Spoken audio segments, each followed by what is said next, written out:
सादुलपुर चूरू के एमएलए कृष्णा पूनिया के खिलाफ मंगलवार को जमानती वारंट जारी किया गया। Central bureau of investigation court ने 4 मार्च को पेश होने का आदेश जारी किया। विधायक पूनिया पर बीकानेर संभाग के राजगढ़ चूरू थाने के तत्कालीन इंचार्ज विष्णुदत्त बिश्नोई को सुसाइड के लिए उकसाने का आरोप है। सीबीआई ने पूनिया पर लगे आरोपों को निराधार बताते हुए फाइनल रिपोर्ट एफआर लगा दी थी। जोधपुर की सीबीआई कोर्ट में सुनवाई हुई। उसके बाद कोर्ट ने सीबीआई को इस मामले का फिर से संज्ञान लेने का निर्देश दिया है।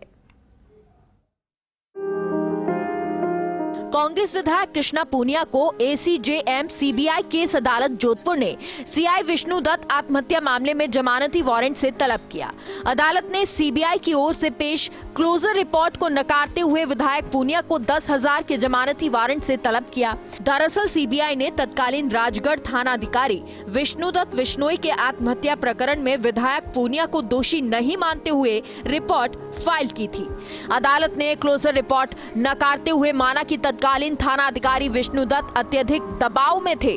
21 जनवरी 2019 राजगढ़ के तत्कालीन सीआई विष्णुदत्त बिश्नोई ने पत्र लिखा और चूरू एसपी को पत्र लिखकर ट्रांसफर करने की मांग की। 1 फरवरी 2020 राजगढ़ के नए थाने का उद्घाटन हुआ।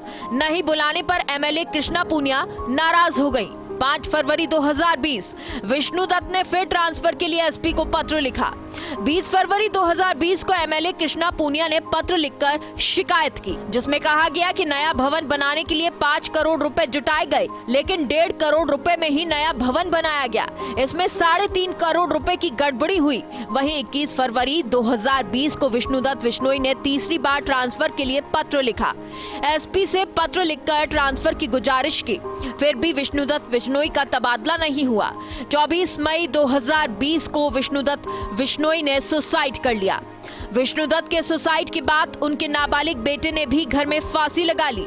वो 11वीं क्लास का स्टूडेंट था, काफी परेशान था।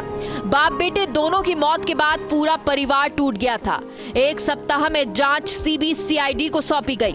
जून 2020 में विरोध के बाद जांच सीबीआई को सौंपी गई।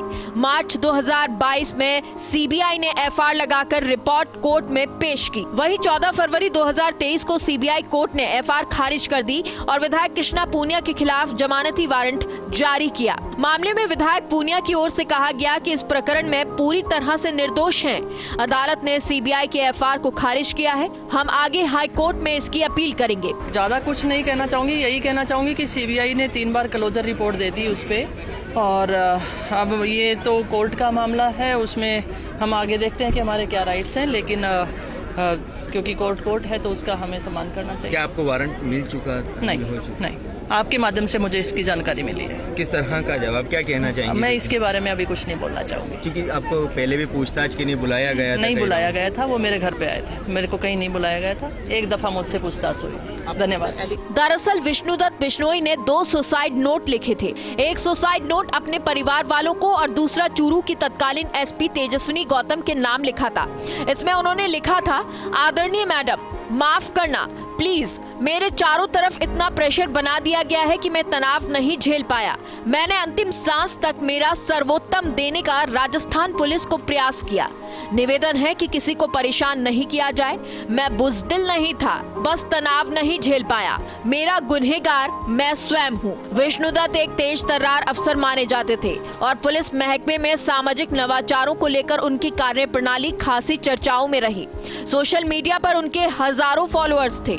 महकमे में विष्णुदत्त की एक ईमानदार अफसर की छवि थी। मूल रूप से वो रायसिंह नगर गंगानगर के रहने वाले थे और साल 1997 में पुलिस विभाग में सब इंस्पेक्टर भर्ती हुए थे। बहरहाल कोर्ट की ओर से क्लोजर रिपोर्ट के नकारने के बाद विधायक कृष्णा पूनिया की मुसीबतें बढ़ गई हैं। अब आगामी वक्त ही बताएगा कि मामले में क्या निष्कर्ष निकलता है। Bureau report, fast India news.